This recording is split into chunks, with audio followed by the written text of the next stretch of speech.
Magsimula po tayo, magsitayo tayong lahat. Dito po tayo magsimula sa harapan, pasok sa simbahan.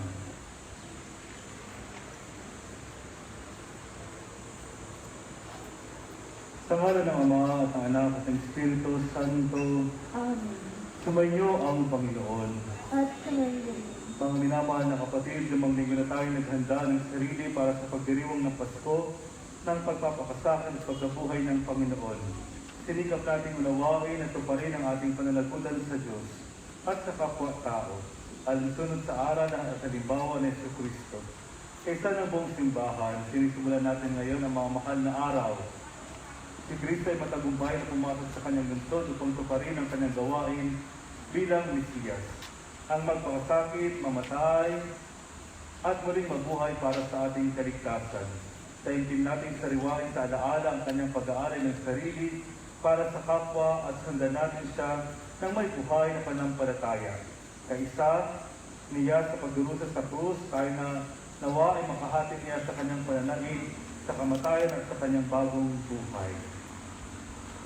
Babasbasan natin ngayon ang inyong mga palaspas. Manalangin tayo. Ang maraming makapangyarihan, ang mga palaspas na ito ay iyong pagpalain at pabanalin upang sa masaya naming pagbubunyi sa Mesiyas na aming hari, sa aming masundan, at sa pamagitan niya ay aming sapitin ang hindi magmamalim na lungsod ng Jerusalem, na kanyang pinaghaharian, kasama mo at ang Espiritu Santo, magpasawalang hanggan. Amen.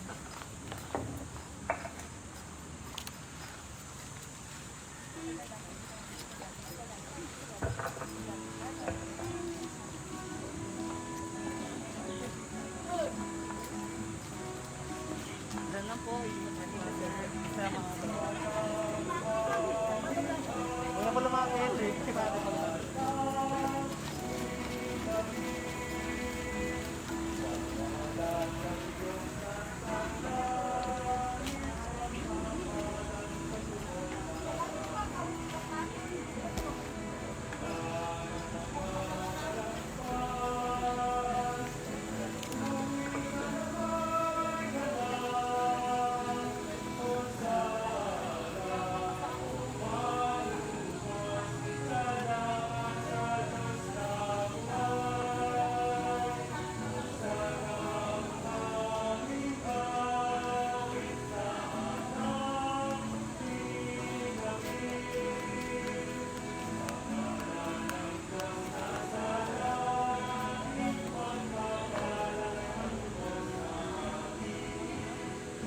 Ang mabuting balita ng Panginoon ayon kay San Marcos. Panginoon.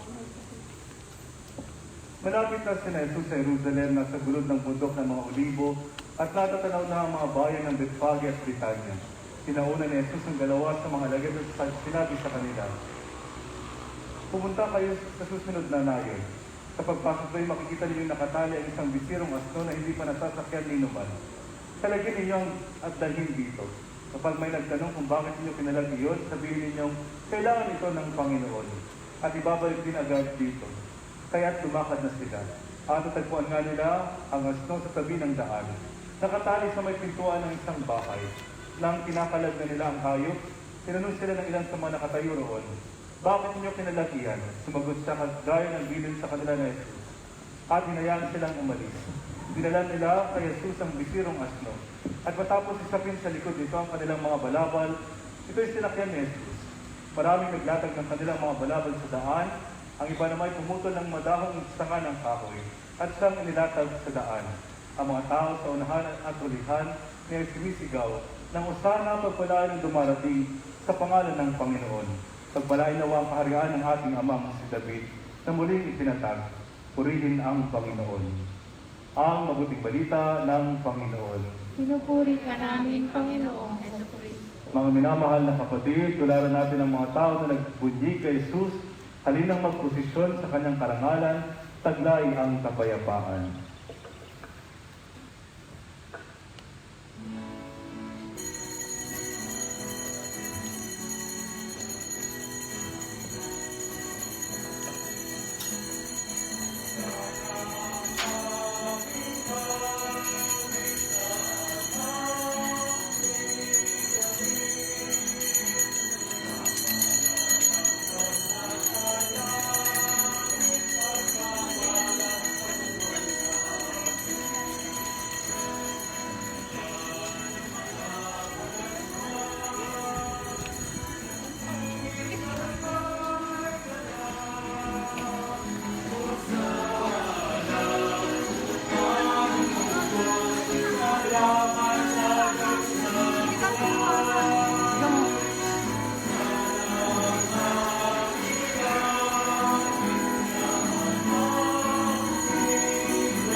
Manalangin tayo.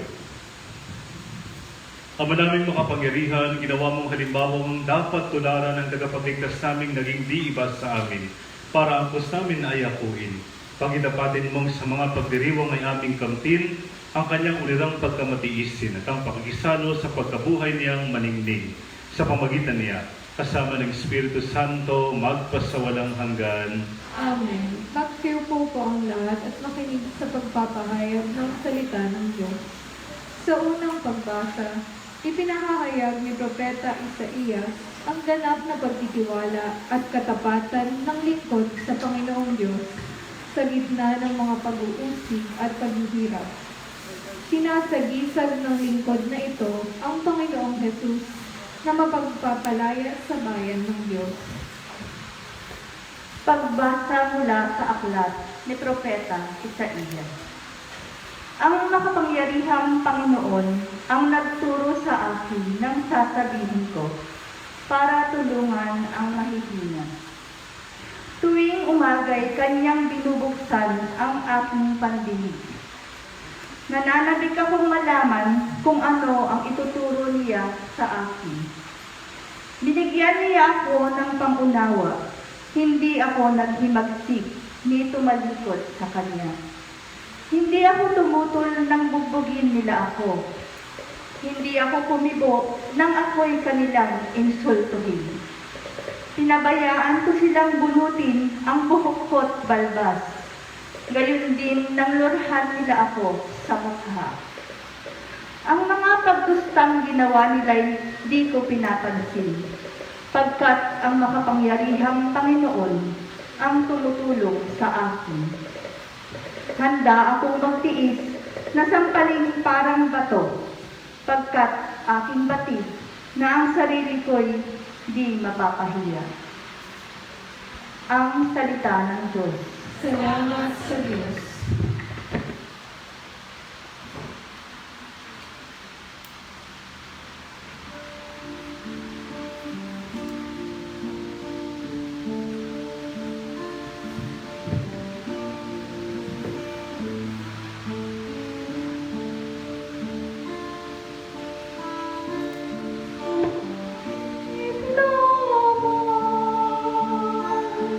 Ako yung pinapay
nagpakababa si Jesus bilang tao at tinanggap ang kamatayan sa krus. Ngunit tinanghal din naman siyang Panginoon ng langit at lupa dahil sa kanyang muling pagkabuhay. Pagbasa mula sa sulat ni Apostol San Pablo sa mga taga-Filipo.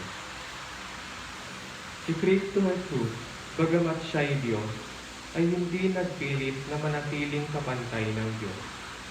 Bagkus, hinubad niya ang lahat ng katangian ng pagka-Diyos. Nagkatawang tao at namuhay na isang alipin. Nang maging tao, siya'y nagpakababa at naging masunurin hanggang kamatayan.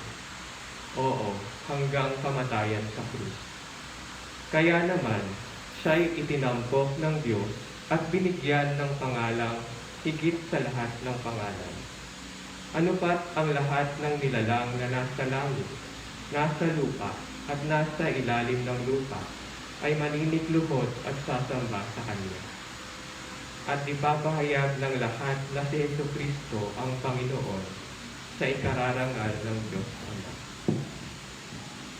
Ang salita ng Diyos. Salamat sa Diyos.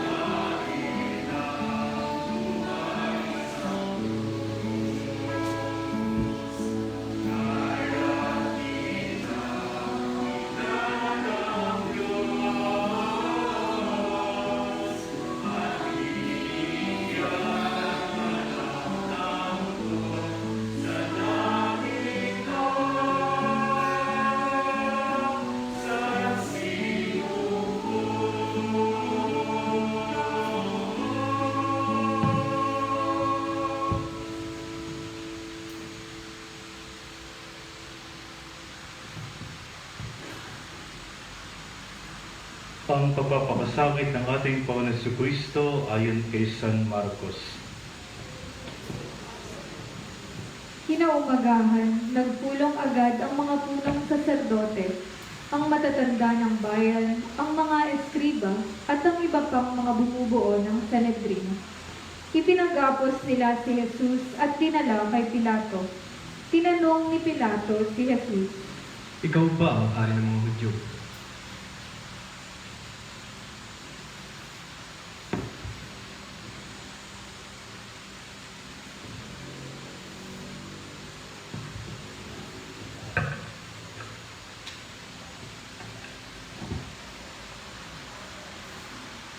Kayo na ang nagsasabi. nagharap ng maraming sumbong ang mga punong saserdote laban kay Jesus, kaya't siya'y muling tinanong ni Pilato. Wala ka bang sasagot? Narinig mo ang dami ng kanilang sumbong lamang sa iyo. Ngunit hindi na tumugon pa si Jesus, kaya't nagtaka si Pilato. Tuwing pista ng Pasko ay nagpapalaya si Pilato ng isang bilanggo, sino man ang hilingin sa kanya ng taong bayan. Nakabilanggo noon ang isang lalaking nagngangalang Barabas, kasama ng ibang naghimagsik at nakamatay ng nagdaang himagsikan. Lumapit ang mga tao at hiniling kay Pilato na isagawa na ang kanyang kinaugaliang pagpapalaya ng isang bilanggo. Kaya tinanong nila si Pilato, Ibig ba ninyong palayain ko ang hari ng mga Hudyo? alam ni Pilato na inggit ang nag-udyok sa mga punong saserdote na dalhin sa kanya si Jesus. Ngunit ang mga tao'y sinulsulan ng mga punong saserdote na si Barabas ang hilinging palayain. Tinanong silang muli ni Pilato, Kung gayon, ano ang gagawin ko sa taong ito na tinatawag ninyong hari ng mga Hudyo? Bakit? Ano ba ang kasalanan niya? ngunit lalo pang sumigaw ang mga tao. Sa paghahangad ni Pilato na pagbigyan ng mga tao, pinalaya niya si Barabas. Si Jesus ay kanyang ipinahagupit at ibinigay sa kanila upang ipako sa krus. Dinala ng mga kawal si Jesus sa pretoryo, ang tirahan ng gobernador, at kanilang tinipon ang buong batalyon. Sinuotan nila si Jesus ng isang balabal na purpura. Kumuha sila ng halamang matinik, ginawang korona at ipinutong sa kanya. At sila'y patuyang nagpugay at bumati sa kanya. Mabuhay ang hari ng mga Hudyo! Siya ay pinaghahampas nila ng tambos sa ulo, pinaglulurahan, at palibak na niluhod-luhuran. At matapos kutyain, siya'y inalisan nila ng balabal, sinuotan ng sariling damit, at inilabas upang ipako sa krus. Nasalubong nila ang isang lalaking galing sa bukid, si Simon na taga Cirene, ama ni na Alejandro at Rufo. Pilit nilang ipinapasan sa kanya ang krus ni Jesus, at kanilang dinala si Jesus sa lugar na kung tawagi Golgota, ibig sabihin pook ng bungo. Binigyan nila siya ng alak na may kahalong mira, ngunit hindi niya ininom. Ipinako siya sa krus at nagsapalaran sila upang malaman kung alin sa kanyang mga damit ang mapupunta sa bawat isa. Ikasyam na ng umaga nang ipako nila sa krus si Jesus. Sa itaas ng krus, isinulat ang sakdal laban sa kanya, ang hari ng mga Hudyo. 2 tulisan ang kasabay niyang ipinako sa krus, isa sa kanan niya at isa sa kaliwa. Sa gayoy natupad ang nasasaad sa kasulatan. Ibinilang siya sa mga salarin. Nilibak siya ng mga nagdaraan, natatango-tangong nagsabi, "Di ba ikaw ang gigiba ng templo at muling magtatayo nito sa loob ng 3 araw? Iligtas mo ngayon ang iyong sarili, bumaba sa krus." Kinutya rin siya ng mga punong saserdote at ng mga eskriba at sabi sa isa't isa, Iniligtas niya ang iba, ngunit di mailigtas ang sarili. Makita lang nating bumaba sa krus ang Mesiyas na iyan, na hari ng Israel, maniniwala tayo sa kanya. Inalipusta din si Jesus ng mga nakapakong kasama niya at nagdilim sa buong lupain mula sa tanghaling tapat hanggang sa 3 ng hapon. Nang mag-3 na ng hapon, si Jesus ay sumigaw, Eloi, Eloi, lema sabachthani. Diyos ko, bakit mo ako pinabayaan? Narinig ito ng ilan sa mga nakatayo roon at kanilang sinabi, Pakinggan niyo, tinatawag niya si Elias. May tumakbo at kumuha ng espongha. Ito'y binasa ng maasim na alak at pagkatapos ay inilagay sa dulo ng isang tambo at ipinasipsip kay Jesus. Sabi niya, Tignan nga natin kung darating si Elias upang ibaba siya. Sumigaw ng malakas si Jesus at nalagutan ng hininga. Magsiluhod po ang lahat.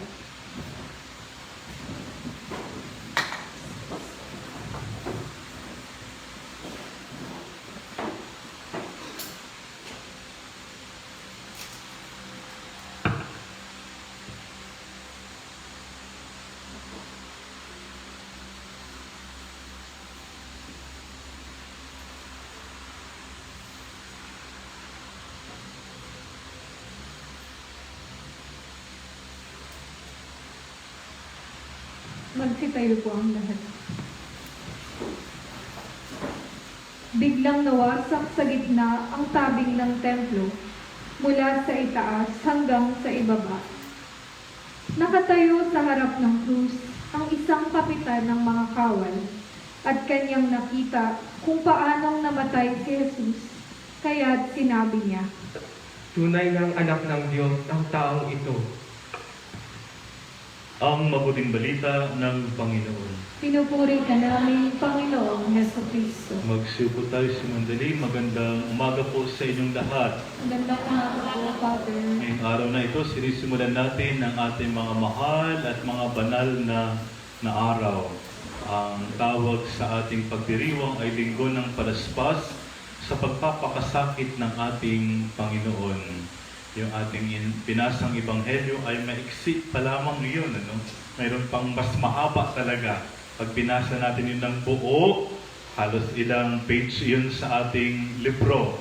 Pero ang ginamit lang natin ay yung maiksing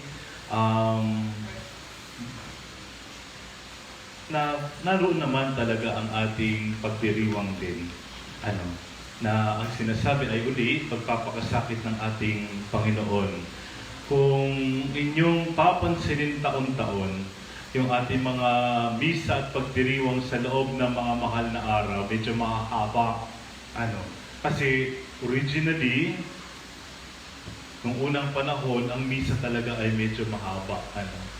Pag a-attend kayo sa Biyernes Santo, mayroong tatayo, uupo, luluhod, tatayo, uupo, luluhod. Ilang beses yung ganon. Ganon din sa Sabado de Gloria. Upo tayo, no? Madaming ganong pagkakataon. Tapos medyo mahaba-haba yung mga dasal. Ilang beses ang maraming dasal, marami ring pagbasa, ilang beses ang mga pagbasa. Ano ang sinasabi ko? Ang sinasabi ko ay yung mga pagdiriwang natin ng unang panahon, halos makikita nyo na lamang ng malapit-lapit sa mga mahal na araw. Hindi ko alam kung nakapagsimba na kayo pag mahal na araw. Sana naman makapagsimba kayo palagi dahil naroon yung talagang original nating misa. Yung mga misa natin tuwing linggo, maiksi na lamang yun 1 oras na lamang yun. Pero yung original, medyo matagal-tagal talaga.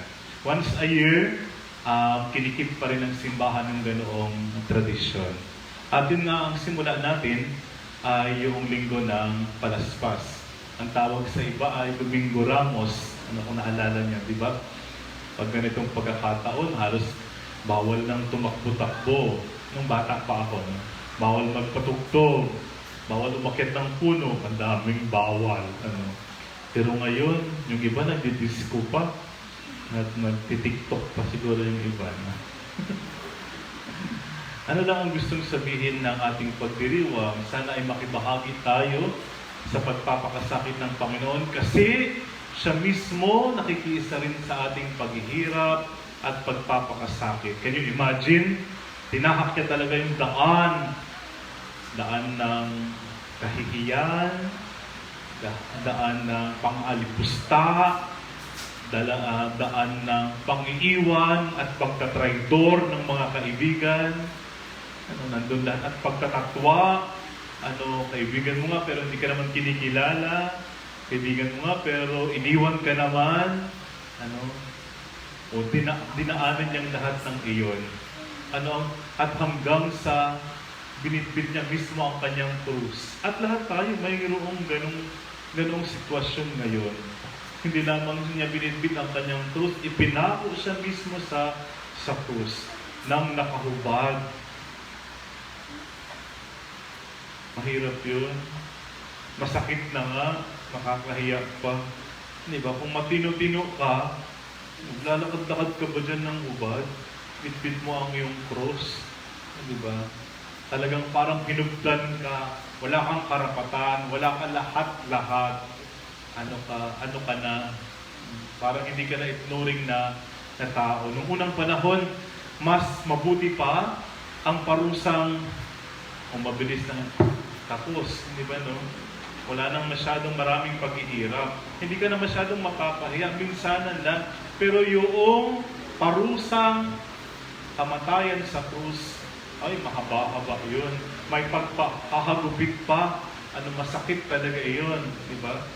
Nakwenta ko ba sa inyo kung paano ang paghagupit? Yung bandang dulo ay mayroong buto ng hayop na manipis lamang.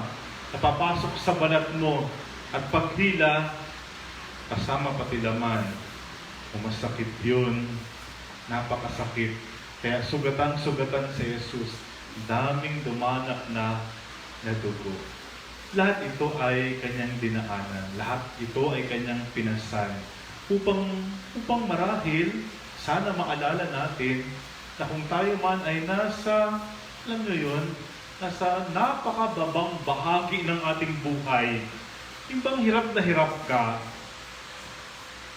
yung bang pakiramdam mo nag-iisa ka, yung bang parang masasabi mo rin, Diyos ko, bakit mo ako binabayaan? Di ba? Totoo, minsan masama ang ugali natin. Pero siguro naman, we don't deserve pag minsan ang mga ginagawa ng ibang tao sa atin. Hindi ba? Ibang iwanan tayo ng lahat. Yung pabayaan tayo ng marami. Pag minsan kahit ako minsan naiiyak ako sa sitwasyon ko, yung alam mo yun, yung wala kang panghawakan kumbaga. Yung Biyernes ng gabi, kinabukasan, magpapasahod sa mga nagtatrabaho sa shrine. Siyempre may pamilya rin sila, no? Kailangan din nila ng sweldo. Mga nag-aayos yan doon sa shrine. Pag Biyernes na ng gabi, wala pa rin akong pera talaga, pampasweldo kinabukasan. Siyempre naiiyak talaga ako. Hindi ko alam, pwede ko bang ibenta yung isang bahagi ng simbahan o ng lupa, ibenta muna natin. Hindi naman pwede, no? Hindi ko alam kung saan ako tatakbo. Hindi ko alam kung ano ang aking gagawin. Yung bang meron ka namang magagawa pag minsan, pero hanggang dito lamang. Ang pinakamasakit minsan yung napaka-helpless natin. Hindi natin kayang gawan ng paraan ng sitwasyon. Kahit gaano ka kalakas, kahit gaano ka makapangyarihan, kahit gaano ka kadami ng pera, pag may sakit yung anak mo, ang dami mong pera, ang dami mong lahat-lahat, hindi ka naman masamang tao kahit papaano, and yet may sakit yung anak mo at pag namatay, di ba? Ang sakit-sakit nun. Ang hirap-hirap nun. Lalo na ngayon, pag nagkasakit, maghihiwalay na kayo. Pagbalik sa'yo, abo na. Can you imagine that? Hindi ka man lang nakapagpaalam. Hindi man lang kayo nakapag-usap. Masakit yun. Napaka-sakit. Napakahirap. Lalo na kapag halimbawa, anak mo yun. Yung inalagaan mo ng matagal, tapos bigla-bigla na lang nagka-COVID. Supposed to be, mauuna ka sana dahil mas matanda ka dahil ikaw ang magulang. And yet, yung anak mo abo na. Sa palagay ko, napakahirap nun para sa isang magulang. At wala kang magawa. Minsan, yun nga, natural lamang pag minsan, magtatanong ka rin. At tatawag ka rin. At sasabihin mo rin, Diyos ko, bakit mo ako pinabayaan? Nung si Jesus nakapako sa krus, ito ang kanyang binanggit. Pero mali, ulitin ko lang, mali tayo na isipin, na inisip ni Jesus na pinabayaan siya ng kanyang amang nasa langit. Mali yun. Sapagkat sinasabi ng mga nag-aaral sa Biblia, nagre-recite si Jesus ng salmo. Sa mga pagkakataong ito, anong ibig kong sabihin? Pag hirap na tayo, sana meron tayong alam na dasal, sana meron tayong alam na salmo, kumbaga, na mabanggit natin sa Diyos. Kasi ang salmong ito, kung napakinggan niyo lamang yung kung nag-awit ng salmo, oo, ang nakalagay ay bakit mo ako pinabayaan. Pero sa bandang dulo, hayaan niyong sabihin ko, ang lahat ng ginawa mo ay ihahayag ko sa lahat. Sa gitna ng kapulungan ay pupurihin kitang ganap. Sa bandang dulo, pupurihin pa rin siya ng tao. Pupurihin niya pa rin ang Diyos. Kahit hirap na hirap siya, kahit na nasasaktan siya, kahit lubog na lubog siya, magpapasalamat pa rin siya at magpupuri sa Diyos. Sana yun din ang huwag nating kalilimutan. Sapagkat ang totoo, hindi naman niya tayo iniwan. Hindi niya tayo pinabayaan. Kaya nga, sa napakababang bahagi ng ating buhay, tinahak din iyon ng ating Panginoon. Kung napahiya ka, ito si Jesus, winalang hiya. Wala namang kasalanan. Pero dinurak-duraan. Sinapak-sapak. Ako, pag ginawa sa akin, siguro deserve ko pa eh. Siguro may kasalanan talaga ako. Pero ito, wala. Pero nangyari. Paalala natin sa ating sarili, sa ating paghihirap, hindi tayo iniwan ng ating Panginoon. At kung sakasakali, katulad niya, mamatay tayo. Dahil idinugtong natin ang ating paghihirap, pagpapakasakit, at kamatayan kay Jesus, I assure you, tayo rin, katulad ni Jesus, ay mabubuhay na magmuli. Mahirap ang buhay, pero ang kahirapang iyan ay hindi siyang dulo ng kung ano ang mayroon tayo. Mayroon tayong hinaharap na inialay ng Diyos ang buhay na walang hanggan. Yun ang ating panghawakan sapagkat ang Diyos naman natin ay totoo palagi sa kanyang mga pangako. Ngayong linggong ito, habang winawagayway natin ang ating palaspas sa pagpasok ni Jesus sa Jerusalem, maalala nawa natin na siya ay nagpakasakit at namatay at nag-alay ng buhay sa atin mismo. Ganoon din sana tayo. Sapagkat ang Diyos, mahal niya tayo, mahal din natin ang bawat isa. Amen. Sumasampalataya ako sa Diyos amang makapangyarihan sa lahat, na may gawa ng langit at lupa. Sumasampalataya ako kay Jesucristo, iisang anak ng Diyos, Panginoon nating lahat. Nagkatawang tao siya lang ng Espiritu Santo, pinanganak ni Santa Maria Virgen, pinagpakasakit ni Poncio Pilato, ipinako sa krus na matayang nilibing, nanawag sa kadaronan ng mga yuma, nang may 3 araw na buhay na maguli, umakyat sa langit, naluglok sa kanan ng Diyos sa mga kapangyarihan sa lahat. Doon nagmumula parito at hukom sa nangbubuhay ng matay na tao. Sumasampalataya naman ako sa Diyos Espiritu Santo, sa banal na simbahang Katolika, sa kasamahan ng mga banal, sa kapatawaran ng mga kasalanan, sa pagkabuhay na maguli ng mamatay na tao, at sa buhay na walang hanggan. Amen. Dumalangin tayo sa Diyos, sapagkat niloob niyang maligtas tayong lahat sa pamagitan ng pagpapakasakit at pagkamatay at muling pagkabuhay ng kanyang anak. Sabihin natin, sa pamagitan ng pagpapakasakit ni Kristo, Ama, dinggin mo kami. Sa pamamagitan ng pagpapakasakit ni Kristo, Ama, dinggin mo kami. Matularan nawa ng mga pinuno ng ating simbahan at pamahalaan si Jesus na taus-pusong naglingkod at nag-alay ng buhay para sa lahat. Manalangin tayo.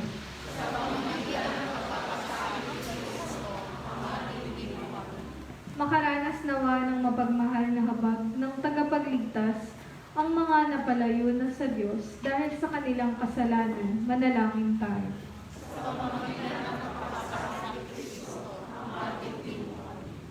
Makapagnilay nawa ng mabuti sa pagpapakasakit ni Jesus ang mga taong may duda sa kanilang pananampalataya. Manalangin tayo.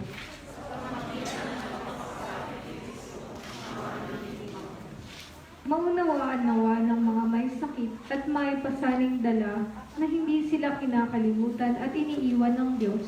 Isama rin po natin sa ating panalangin ang mabilisang paggaling ni Dale Marius Requidan at ng mga school heads. Manalangin tayo.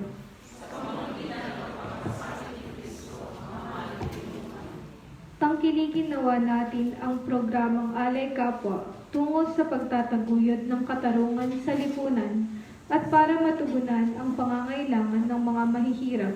Manalangin tayo.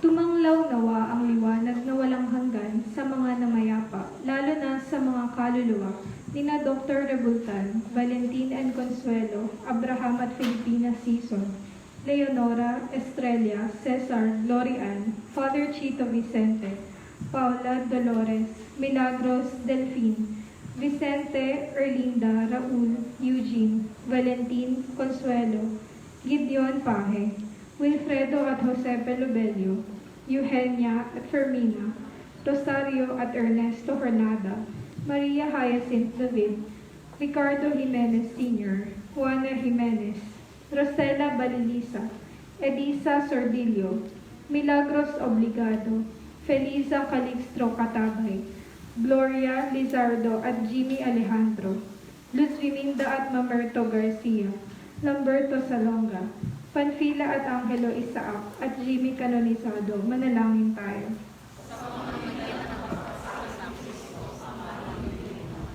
Isama rin po natin sa ating panalangin ang pasasalamat at special na intensyon ni na Teresa Ferrer and family, John Abordo, Leia Alejandro and family, at Derica Macabenta. Manalangin tayo.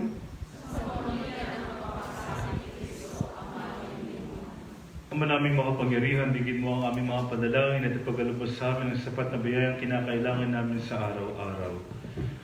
Tingin mo ang mga personal naming panalangin.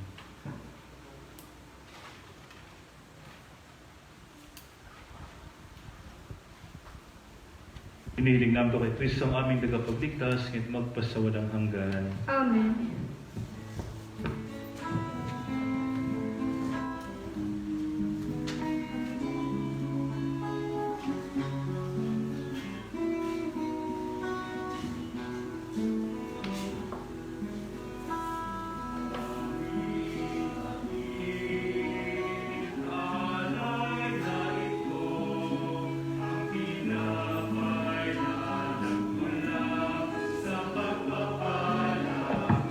Magsiyo po na po ang lahat.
Manalangin kayo mga kapatid o paghahain natin ikalugdan ng Diyos sa mga makapangyarihan. Tanggapin nawa ng Panginoon itong paghahay sa iyong mga kamay, sa kapurihan niya at karangalan sa ating kapakinabangan at sa buong sambayanan niyang banal. Ama naming lumikha, pakundangan sa pagpapakasakit ng iyong buktong na anak, sumaamin nawa ang iyong pagpapaunlak, na di magkakamit na tanang aming pagganap, kundi ang paghahaying minsan lamang para sa lahat, na mula sa iyo'y pinakikinabangan namin at tinatanggap. sa pamagitan ng Jesucristo, kasama ng Espiritu Santo, magpasawalang hanggan. Amen. Sumainyo ang Panginoon. At sumayin Itaas sa Diyos sa inyong puso at diwa. tinaas na namin sa Panginoon. Pasalamatan natin ang Panginoong ating Diyos. Marapat na siya ay pasalamatan. Ama naming makapangyarihan, tunay nga marapat na ikaw ay aming pasalamatan sa pamagitan ng Jesucristo na aming Panginoon.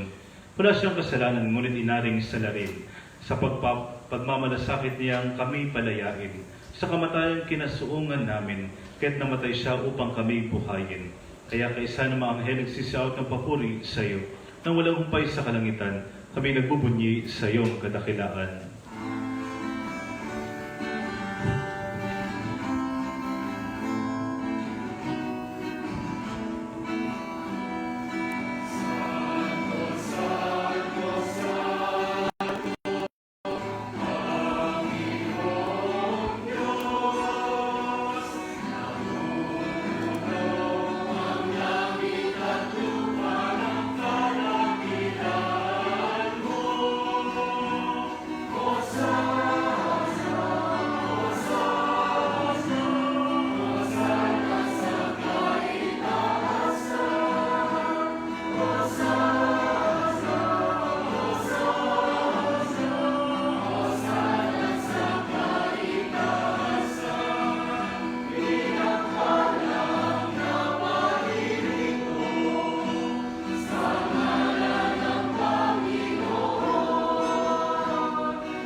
Ama naming banal, ikaw ang bukalang tanang kabanalan kat sa pamagitan ng Espiritu kayong palala mga kaloob na ito upang para sa amin maging katawan at dugo ng aming Panginoong Jesucristo.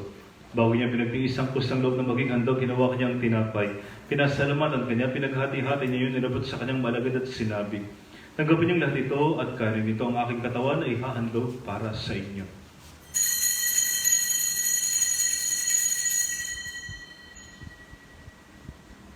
Gayun din naman na matapos ang hapunan, ninawa kanya ang kalis, muli kanyang pinasalamatan. Inabot niya ang kalis sa kanyang malagad at sinabi, tanggapin niyong lahat ito at inumin. Ito ang kalis ng aking dugo ng bago at walang hanggang tipan. Ang aking dugo ay bubuhos para sa inyo at para sa lahat sa ikapagpapatawad ng mga kasalanan. Gawin niyo ito sa pag-alaala sa akin.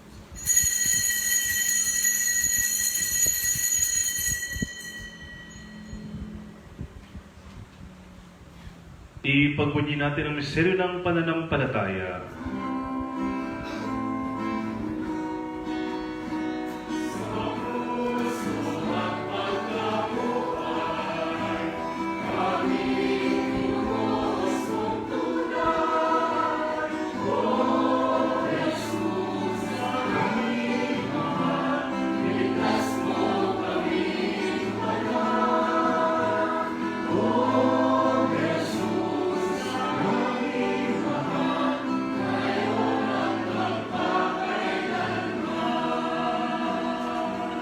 Ama, ginagawa namin ngayon ang pag-alaala sa pagkamatay at muling pagkabuhay ng iyong anak.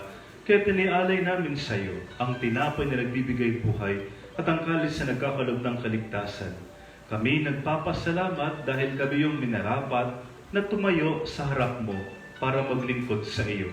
Isinasamo namin kaming magsalo-salo sa katawan at dugo ni Kristo ay mabuklod sa pagkakaisa sa pamagitan ng Espiritu Santo. Ama, lingapin mo ang simbahang laganap sa buong daigdig. Puspusin mo kami sa pag-ibig kaisa ni Francisco na aming Papa, ni Bartolome naming Obispo at ang Tanang Kaparian. Alahan mo rin ang mga kapatid naming nahimlay na may pag-asang sila muling mabubuhay, gayon din ang lahat ng mga pumanaw. Kaawaan mo sila at patuloyin sa iyong kalinagan. Kaawaan mo at pagkitapatin kaming lahat na makasalo sa iyong buhay na walang wakas. Kaysa na mahal na Birheng Maria, Ina ng Diyos, ni San Jose na kanyang tapat na esposo, kaysa na mga apostol, at lahat ng mga banal na namuhay dito sa daigdig ng kalugod-lugod sa iyo, maipagdiunawa namin ang pagpupuri sa karangan mo sa pamagitan ng anak na aming Panginoong Jesucristo. Sa pamagitan ni Kristo, kasama niya at sa Kanya, ang lahat ng parangal at papuri sa iyo, Diyos na makapangyarihan, kasama ng Espiritu Santo, magpasawalang hanggan.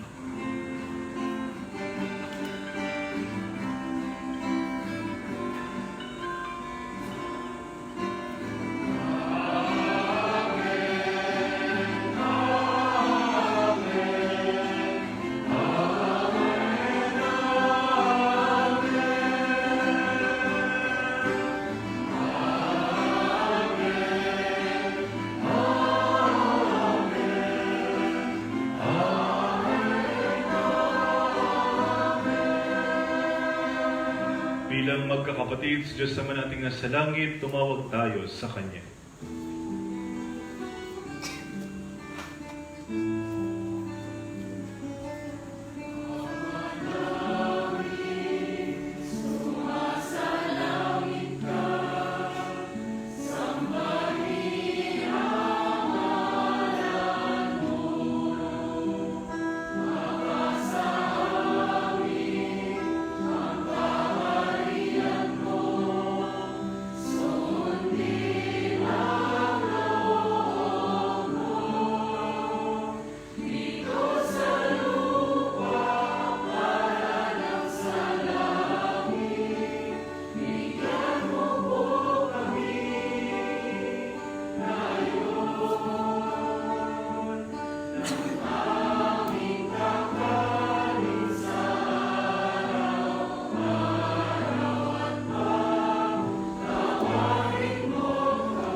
Hinihilig namin kami Diyos sa lahat ng masama, pagkalaban ng kapayapaan araw-araw, iligtas sa kasalanan at alayo sa lahat ng kapahamakan.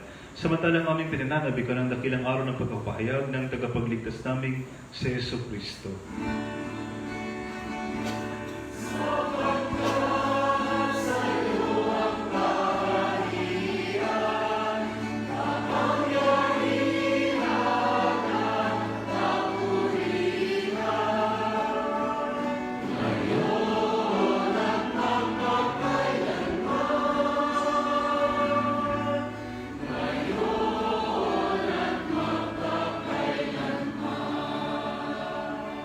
Panginoong Jesucristo, sinabi mo sa mga apostol, kapayapaan ang iniwan ko sa inyo, ang aking kapayapaan ang binibigay ko sa inyo. Tunghayin mo ang pananampalataya at huwag ang aming maraming pagkakasala. Pagluban mo kami ng kapayapaan at pagkakaisa, ayon sa iyong kalooban kasama ng Espiritu Santo, magpasawalang hanggan.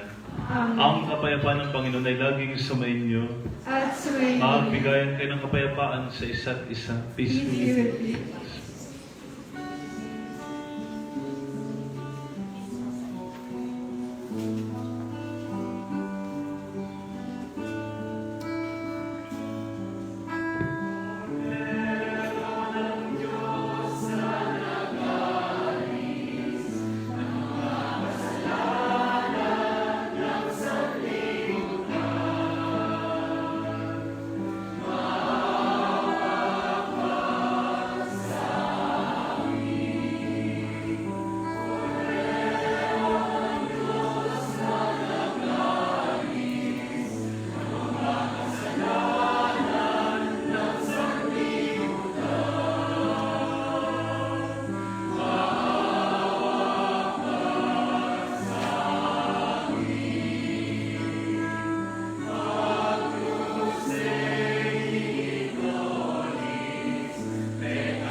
Narito sa Jesus ang Kordero ng Diyos, na nag-aalis ng mga kasalanan ng sanlibutan, mapapalad tayong inaanyakan sa kanyang banal na biging. Panginoon, hindi ako marapat dapat na magpatuloy sa iyo. Ngunit sa isang salita mo lamang ay gagaling na ako.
Magsitayo po ang lahat.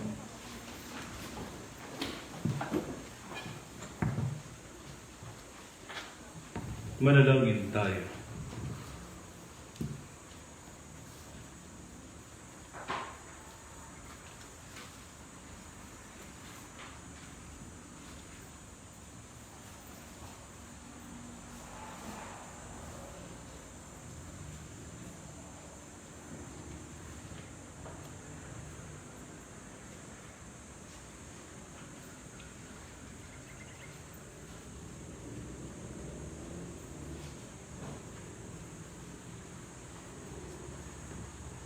Ama naming mapagmahal, ngayon kami pinapagsalo mo sa banal na pakikinabang kami yung pinalingong.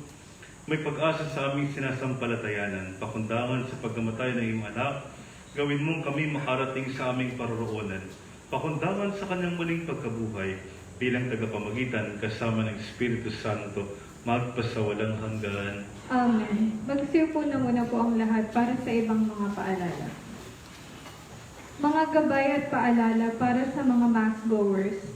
Sa pagtanggap po natin ng banal na komunyon, kamay lamang ang gagamitin. Panatilihin ang distansya sa pari o lay minister at sa iba pang nakapila sa komunyon. Hintayin ang hudyat ng mga usheret sa pagtayo. Palagiin pong magsuot ng face mask at face shield at magdala ng alcohol o hand sanitizers tuwing magsisimba. May inihanda rin na alcohol sa entrance ng simbahan. Ang mga edad lamang po na 15 to 65 years old ang pwedeng pumunta sa ating simbahan. Hindi hinihikayat ang mga buntis, senior citizens, mga bata at ang mga may sakit o kapansanan. 50 katao lamang po ang maaaring papasukin sa ating simbahan upang mapatupad nating mabuti ang tamang health protocols. Nawa po ay maintindihan niyo kami sa pagpapatupad ng mga alituntuning ito. Maraming salamat po. Magsitayo na po ang lahat.